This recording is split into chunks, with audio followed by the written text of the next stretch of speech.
we also had, during Vietnam, he lives here too. His name is Billy Sneed. If you know him, everybody thinks he's the man that owns the horses, and he does. But also, about Billy Sneed is, when he was in Vietnam, he was a photographer. He's the one who took the videos and the filmed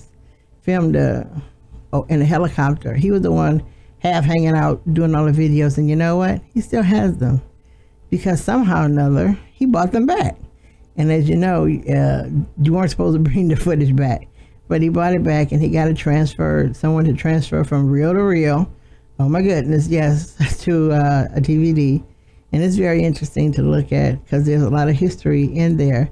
And I think it's very important that we, contact people like that to talk to them and find out things. In Killeen, we had, well, he lives in Temple, but we have Roscoe Harrison. He has a TV show called Focus. Actually, the television program is owned by Horace Grace, but Roscoe Harrison is the moderator or the host. And he's another person we should talk to because at the time, Roscoe Harrison used to work for Jet Magazine, and he covered Martin Luther King's death. Many of us don't know that, but he's right here. He's like right here. And, somebody we could talk to and go mentor from. Back in 2010, I was the president for NAACP, and our speaker was going to be Julian Bond. Well, you know what? Never met Julian Bond before. I know who he is because you follow him through history. But I used the system we're supposed to use, and I contacted Horace Grace to see, who he knew. Did he know anybody who knew Julian Bond? He said, easy, call Roscoe. I called Roscoe. He told me how he met Julian Bond and conversations they've had in the past back during the marches of Martin Luther King. So I reached out to him to get the articles, to get everything done, and he still has all that. And I want to say, how many of us go back and ask, do you have this? Talk to them. Because I was like a little kid listening to him, talk about covering Martin Luther King's death. I was a little child sitting there looking like, oh my gosh, for real? Roscoe was the first newscaster on television. And he was also the first person on radio in this area, in the area of Bell County. He was the first of all those things. And like I said, he's still here. So we need to be sitting at the feet of some of these people so we can find out what a rich history we have here. Not, anywhere else. To find out that Bell County does have a very rich history, and people came together as one. So as we look back and people say we can't, we know that that's not true. We also know that we can. But what's stopping us is the words of you can't. Those are so stopping you. It's not the action, it's the words that we keep saying, and we can actually do this. So that's not true. So let me get to the last page of this newspaper. Political first. And I already really covered that. I covered Rosa Herford. I covered, I covered Mr. Gibson. I told you about Connie Green being the first city manager of the city of Killeen. We talked about Horace Grace. And I told you that Tim Hancock was our first African-American mayor for the city of Killeen. I let you know that. And he's still here. And actually he owns Trailways. Now, as far as our police chief, right now we have an African-American police chief, but our first African-American police chief, his name is, because he's still living, his name is Robert Jackson. He was here for a very short time. But what he did was he changed the police cars. So if you look at the police cars now with the little smooth looking ladders and all that, he changed that. He changed the police cars from looking like rental cops to actual police cars. Also what he did when he got here was he changed their uniform. The Killeen police used to wear a blue shirt and khaki pants. And we're not talking about blue, where they wore the beige khaki pants. It looked really weird. When he got here, he changed that to what they wear now, to make them look like cops. But he changed that. He did a lot of bringing the department from being behind the scenes to being with what's going on. So his short time he was here, he did enough to change that, to make our city look like other cities, to make us match other cities. And so our cops didn't stand out looking like, oh my God, for real. So he did that. So just to let you know, he's our second police chief and not our first police chief. Like I said, he was here for a short amount of time. He went back to Dallas Police Department, and the reason he went back there is because they were suing. I don't know if people remember back then. That was in the 90s, but a bunch of officers sued Dallas Police Department for treating them the way they were treating them because they were African American. Well, he had to go back for the lawsuit, and in order, he had to go back to work for Dallas to finish this lawsuit out. So he left us and went back, but he left some lasting marks on our police department, which I say were very good. Because when I got here, I was trying to figure out why were they looking the way they were looking, with some khaki beige pants and a blue shirt. Looked kind of odd, but that's what he did when he was here for the short time he was here, and brought the cars up to looking like police cars. Because if you had seen them before, you'd laughed and realized, what is this? But it was actually how the police cars used to look back in the day. So I'll say with every African American in our city, when they took a leadership role, they made things better. They made things move forward. They didn't take the position and sit down and go, okay, I got it, I'm not doing anything with it. No, they've all taken leadership positions and made that leadership position move and make it work, which is why you find some of them frustrated with us today, because some of us are taking the leadership positions and we just took it to have a name, to have a title, to just sit there and go, okay, I'm the president of this, I'm this or this or that, and this is all I'm going to do, and I'm not going to do anything else. So that role a lot of us have taken, and to let you know that we do have a rich history of African Americans in the city of Killeen. And like I say, then before then, remember, it was Bell County, then Milam County, and then it was a cavalry in charge of this area before it actually formed and became a city. And I know what everybody say the letters in Killeen mean, but I don't think that's true. But it just happened to fall that way, the way the letters were.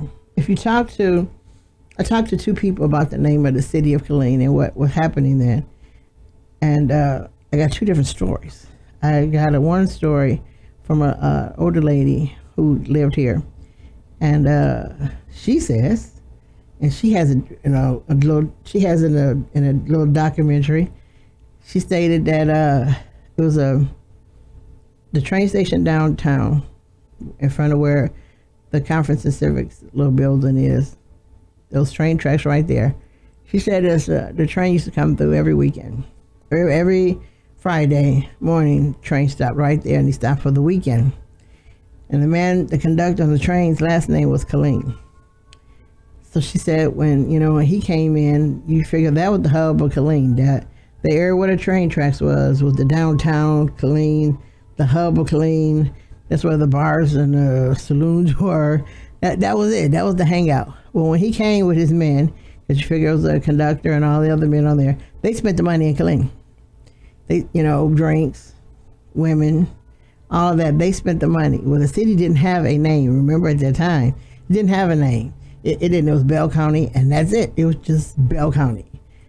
Well, they began to talk about a name in Killeen, and the first thing he said was, since him and his men spent so much money in the city, Killeen, and then he had some little words he threw in there too, that they need to name the city after him. And they said that's how Killeen got its name, because he did. Every weekend they were there spending money, bars, women, hair, whatever. You got to figure they were, and it was the hub of the city was there. So that's where they were. And the city got named after him.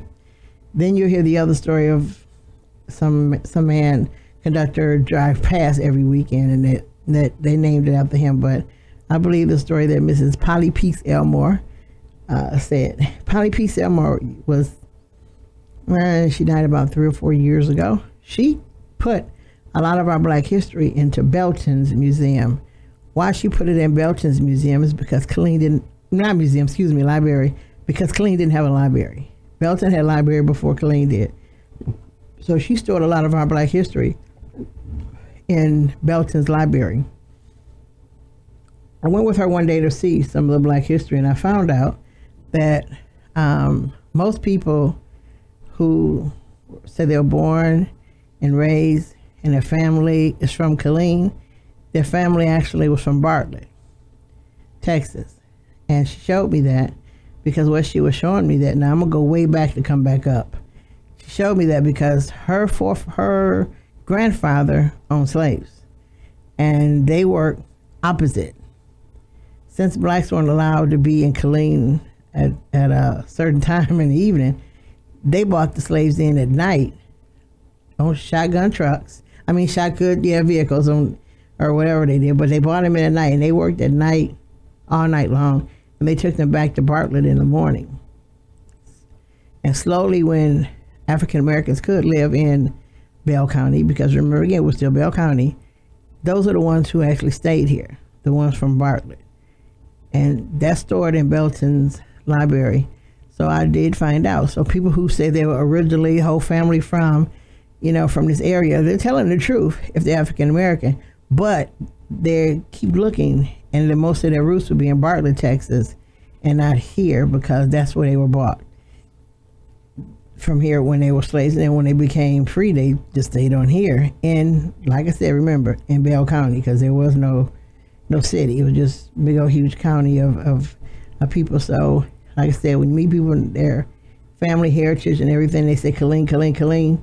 If they check, they'll find out it was Bartlett, Texas, and not Killeen. One day I want to go to Bartlett to see what history they have stored there, because that would be interesting, because a lot of people will connect from what they thought was Killeen or Bell County will collect back to Bartlett.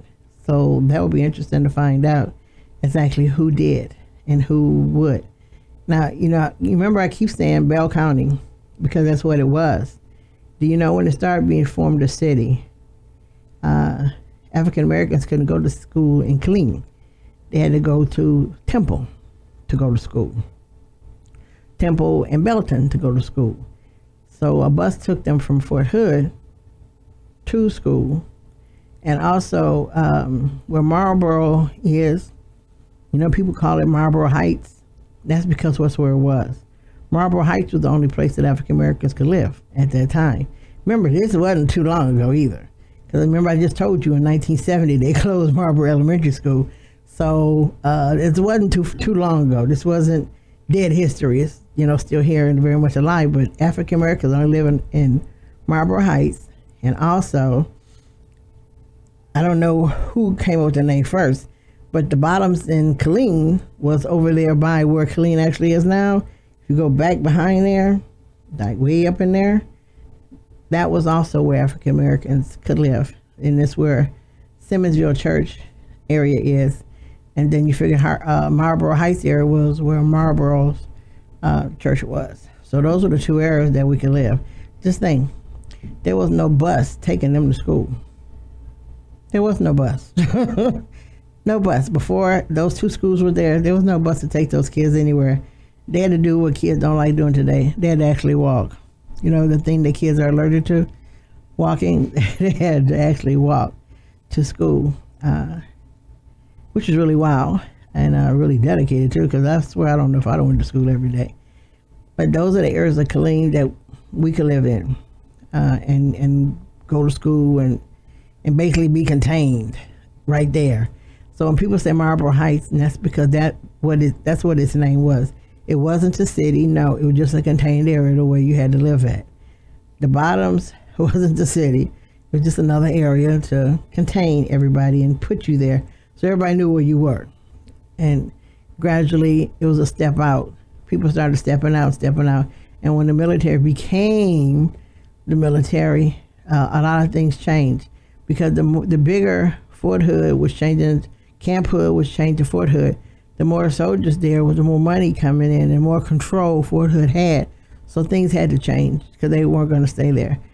Because back when it was Camp Hood, all the civilian workers who worked for Fort Hood lived on Fort Hood because they knew they couldn't live in the city of Killeen. There was no Carpus Cove, so let's just throw that out the window. There was no cove. There was no cove. It was just a Killeen side of Bell County that everybody lived, that you lived in. But they also lived on Fort Hood. So if they worked for Fort Hood, they lived there. So because they had to keep them safe until Fort Hood decided that that's not going to happen anymore, and they did change things. And when they changed for us as well as the soldiers. But they changed for us too, because a lot of us worked for the government and worked on Fort Hood, and we lived there because they didn't have a bus to take them from Belton and Temple to bring them to Killeen. There was no bus. There was nothing to do that. So Fort Hood took care of its people. Even then, you might think, no, they didn't, but no, they took care of their people then. Like I said, just think, they took care of the people and the soldiers. Fort Hood has always been the driving force of this area from its beginning, when it was just a cavalry, because it wasn't Camp Nobody, it was a cavalry. Then it became later Camp Hood, then Fort Hood, but they always took care of their people. So that's our history of our area. There's a lot more to this newspaper, but I would be talking for a couple of days if I did that. So I gave you the highlights and tried not to go back too far to where you go. No, she didn't go back there again. She didn't. If this newspaper is stored anywhere, I don't know. Where I don't know, I'd have to ask Baba Tunde, is it stored somewhere so it can be reprinted? Because actually, I believe this paper needs to be reprinted again, because it's education that we won't get anywhere else. And I don't think it'll be a paper printed like this again, because it was printed because of Killeen's 125 birthday celebration. And all the people who put it together, some are still here, some are still living, and some are not. But to put all this together took some work, this newspaper. It took some time. It took a whole bunch of, like I said, togetherness, because everybody had a piece of something that they could put in here and get it done. Also, the art galleries. We did have one. Remember, we had Carol's Art Gallery on Gray Street. And on Carol's Art Gallery on Gray Street was where we used to do, between Carol's Art Gallery and the NAACP, we did Juneteenth Street Fest.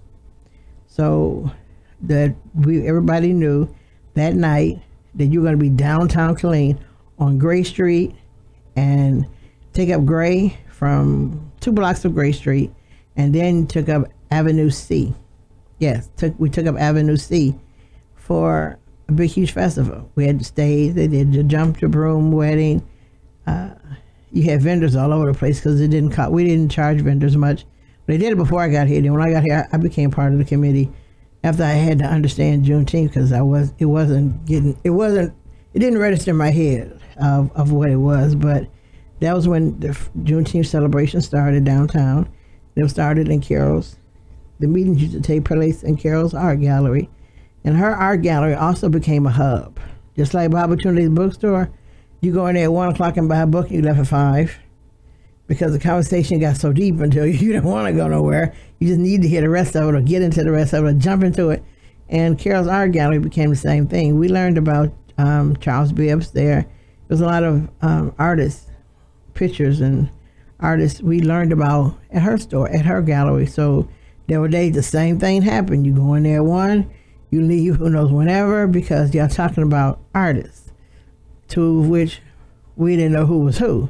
But we got to study Charles Bibbs. We learned that when he painted pictures of women, their hands were always so powerful, so strong, and that's because he said that's what women were. So we wanted to know why the hands looked that way. He said because women are strong, they do hard work. So the hands reflected what they did, which was, we liked the way he explained it, because had not, I would have never bought a Bibbs picture in my life. I don't want a picture like that. The hands are too big. And when he explained it, the strength in the women's hands and who women are, so he made our hands represent us. I was like, okay, I got that. I understood that. Well, had I not hung out at the art gallery, and a lot of us did, we would have never known to appreciate art the way we do. We would have never known that. We would have just thought these some crazy looking pictures, or why did he do this? But we got to find out why. And that's the most important thing of the why. Because once we understood the why, we're like, okay, well, I can get a Bibbs picture now. I can get a sketch because I got this. I understand that. So hanging at Carol's Art Gallery, like I said, we learned art. We learned to appreciate art. We learned what art is not. But we also learned that, a Charles Bibbs picture would have cost you $800, to which you said, ouch. But also he would print other pictures. He would print a picture, that same picture, change it up with the ink that he used and the paint that he used, and that same picture would be cheap enough for, like I said, us to buy, and hang on our walls. But it was a lesson that you learned. And those two places we kind of need today, because like I said, you learned a lot at Under One Roof. We learned a lot at Carol's Art Gallery. And Under One Roof, we'd be in there arguing. We left in love. We didn't argue in hate, but we argued what our view was based on what somebody else would come in there and say, I think this. And we're like, you crazy? Where'd you get that from? But we did that, and we did it freely. So we didn't leave mad or upset. We left with, that's your point of view, this is my point of view. And we were cool with that. We didn't get into this, I'm smarter than you, I'm better than you, I'm this. We didn't get into that. And we didn't get into titles. There was no, I'm in charge of this, thus I'm smarter. None of that happened. That didn't go down. It was just a good discussion where we were able to leave with, it's fine for you to believe that. It's fine for this person to believe that also. We left with that, which was very important at the time. And also, those are old enough, but and remember, the Million Man March. I don't know if you know, but some men from Killeen went. Some men from Killeen actually boarded the bus and went to the Million Man March. I talked to this one guy, and I'm going to mention his name. If he kills me, it'll be later. But it's one young man I know, Dominique. We didn't know he went, but he told us the story of how he went. Him and some guys were going to go. They had no money. They had no money at all. But they decided we're gonna go. So each of them borrowed some money from some relatives, got into a car, and they used the strategy of where you live, where somebody lived, in each state they were going to. And what they do was stop at so-and-so's family house, this person's family house, ate, got some more money. They traveled that route, and they went to the Million Man March. Would that happen today? No, but just think. They wanted to go somewhere so bad till they got in a car, all of them got in the car and just mapped out, man, you got family up here, we'll call them and tell them we're coming. And you got family, call them and tell them we're coming. And they went that way to the Million Man March, which to me was awesome. I think they would have had more fun doing it their way than getting on their bus. But all of them knew they couldn't get on their bus because they had no money. But like I said, so they drove and did the family route, which was pretty cool. And it also showed that they wanted to go so bad. They wanted to be there so bad that this is what they did to get there. So that made, to me, even more fun because you didn't know what the heck was going on. You stopping at people's house to get some food, and they tell you you tell them what you're doing. They give you a little gas money here. So they was getting a little gas money over here, a little gas money over there, and they made it. But a bus left from Killeen going to the Million Man March. So in case you thought we didn't, there were a lot of men going. And women, we were jealous. We're like, they get to go to a march and we don't. But a lot of African-American males did board the bus to do that. And Babatunde, once again, made that connection to get the bus, to take the men to the Million Man March and come back and attempt to do some of the things that they were supposed to do. And before I close out, I'm going to tell you, February, yes, it's the shortest month. And it's Black History Month. And we celebrate Frederick Douglass's birthday, don't we? Yes, we do. But guess what else? On the 20th of February is the primaries, time to vote. So February 20th, I told you that KISS is voting the first day of early voting because we believe in voting. So we're challenging everybody else to let us know when you're going to vote.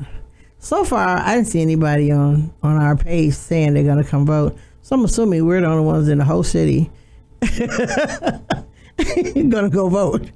Because I haven't heard anybody tough enough to take on this challenge. And we just talked about all the clean first. And we also talked about, and this is February, and whose birthday we celebrate, and being Black History Month, and we're not going to vote. Really? Come on. I need to see some challenges. If someone put a bigger challenge out there, I am, because we got to get this done. don't say I don't know who to vote for, because all your candidates are on Facebook. They have websites. They have all kind of stuff. Challenge them. Email them, call them. One of the candidates and on Facebook yesterday, I was looking, and he put on there where he going to be next week, so you can go talk to him. You know, so he threw it out there. So guess what? If he threw it out there, go talk to him and see what he's saying, and tell him what you're saying, and see what he gonna say, what he gonna talk about. In fact, take a group with you and go see him. He put it on Facebook. This is where I'm gonna be. You know, just and ask them. You know, like one candidate put out there where he's gonna be, and I asked him. I said, you know, we have Hispanics, we have African Americans in the community.